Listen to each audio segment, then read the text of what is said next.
चलो get ready in 10 seconds. 9, 8, 7, 6, 5, 4, 3, 2, 1. Start. Sir, I express my gratitude to the honorable members for the keen interest they had taken in the whole matter and for the many valuable suggestions they have made. Unfortunately, in the limited time at my disposal, I will not be able to refer to every point which has been raised by the honorable members, but I can assure the House through you that all the suggestions which have been made will be given full consideration by the government. I would like to take up some common points which have been stressed by a very large number of my honorable friends here. The first point that has been stressed by a very large number of members deal with the question of the care and expectant mothers and the care and particularly the nutritional care of smaller children up to the age of 6. There is no doubt that this is the most important period in the life of any human being, and any lack of effort in this age group can have very serious consequences when the child grows into adulthood. For this purpose, Education Ministry, in close collaboration with the Ministry of Health, Agriculture, and obviously with the cooperation of the state governments, has started the Integrated Child Development Services, which aim at all these points that have been emphasized. The concept of integrated child development services has been explained by us before, but I would crave your indulgence to explain again in a few minutes the main concept of the integrated child development services. It starts with the question of nutrition and health care of expectant mothers. Then there is a full-fledged program of immunization, which certainly includes the triple vaccines. Along with this, there is the question of regular health checkup, referral services, nutrition supplementing measures, and the diet and preschool and formal and informal education.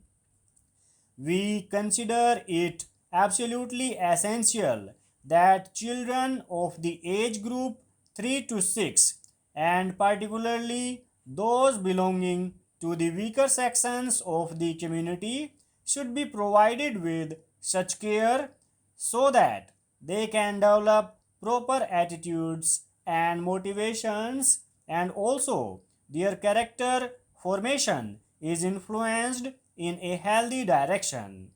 For this purpose, we propose to set up centers as far as possible in close proximity of a primary school to involve elder children, especially girls, to participate in the looking after of the younger babies as a part of their work experience. It would provide them with adequate training to learn about how to look after children and younger babies. It would also provide assistance to the center's workers and a full-fledged training program the workers have to undertake. Because this was a new scheme and because it involved the cooperation of a very large number of agencies, it was felt that let the systems be worked out in a small number of blocks, and we have chosen 35 blocks. 20 of these are rural blocks, 10 are in tribal areas, and 5 in urban slums. The program is being tried out and government would like to expand this scheme to a very large number of other blocks so that we are able to cover, hopefully by the ninth plan period, every block in the country.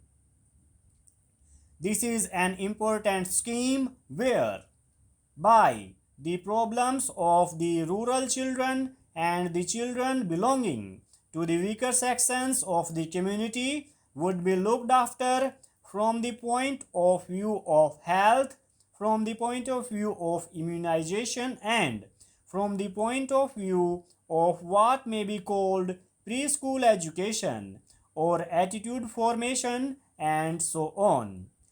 This program, I am glad to say, has evoked proper response from all the ministers of the government of India and most of the state governments.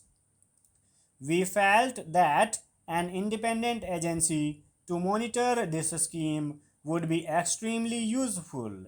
For this purpose, we invited the medical colleges, and I am glad to say that 27 medical colleges have responded to our invitation. The All India Institute of Medical Sciences in New Delhi is coordinating the work that is being done by the medical colleges for preparing the baseline data about nutrition, about the general health of children and expectant mothers, and so on. It would also be supervising the implementation of the scheme in other respects so that along with the administrative setup which is looking after this program, there is also an independent organization which can monitor and which can provide expert guidance for the implementation of this particular program.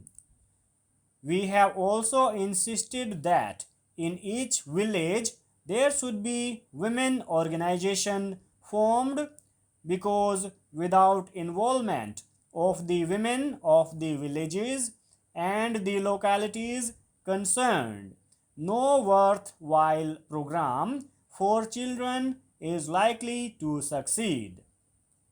The program so far in this regard has been on the whole satisfactory level, although I would like greater emphasis being placed by the state government on the setting up of women organizations in each of the villages. The state governments are anxious to set up these organizations as early as possible. This bill has been brought forward for the purpose of amending the 1954 Act, which originally applied to Part A state high courts, but after the reorganization has been so adapted as to make it applicable to all the high courts in the present states. Formerly, so far as the then British India was concerned, we had the Order of 1937 under the Government of India Act of 1939.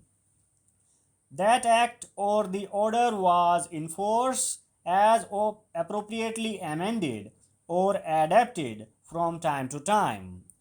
Then you are aware that the Constitution was passed, and according to the Constitution, certain rules were laid down both in the body of the Constitution itself as also in one of its schedules. So, certain conditions of service were specified, as for example, the question of the remuneration of the High Court judges and the Chief Justices in the various High Courts. But some matters remained there. Therefore, in 1954, an act was passed by Parliament so far as the then Part A state High Courts were concerned. Full stop.